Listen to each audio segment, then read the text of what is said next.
Hari Om. Welcome to our next Bhagavad Gita video lesson. Let's start with a slow, deep breath.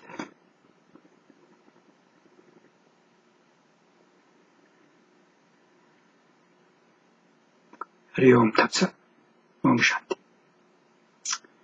This is episode number 69, called You Can Memorize the Cookbook and You'll Still Be Hungry. We're on the 39th verse now of the second chapter. I'll read it to you. I have given you an understanding of self-knowledge, Sankhya. Now hear the practical wisdom of yoga, by which Arjuna you will shatter all bonds of karma.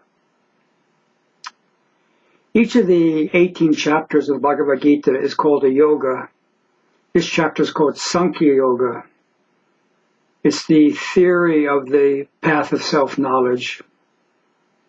It's useful to have a conceptual understanding of the path and the philosophy that underlies it, but it's not going to be enough. If we're going to shatter all the bonds of karma, I like that phrase, think about that, shatter all the bonds of karma, then we need an applied philosophy that's going to have a direct impact on how we live our daily lives. Sri Krishna uses the term yoga here to describe this practical application.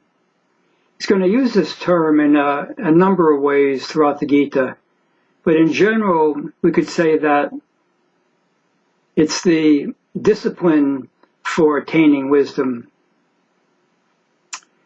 There's a lady that I mentor, and she used to stay up all hours of the night reading spiritual books. And when we talk, she would excitedly tell me all that she's learning from these books. And then I might ask her occasionally, so how's your meditation practice going? And she would say, oh, well, I haven't had time for that. And then I would encourage her to consider reflecting on her priorities. Swami Satchidananda puts it this way. You may know the whole cookbook by heart, but you'll still be hungry if you don't cook the food and eat it. There should be a beautiful harmony between theory and practice.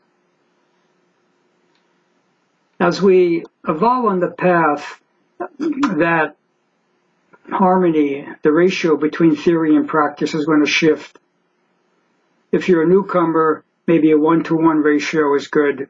If you read for 15 minutes, then you can practice for 15 minutes. And hopefully you can move to a 1-to-2 ratio, read for 15 minutes, practice for 30 minutes. So for the homework, think about, what is your ratio? You want to get at least to 1-to-3 and preferably beyond that. And reading hopefully turns into swadhyaya, or study. You're not just reading words, you're really studying the meaning. And practice could include asana, pranayama, and meditation, preferably all three. Thanks for joining. See you next week. Om Shanti, Shanti, Shanti.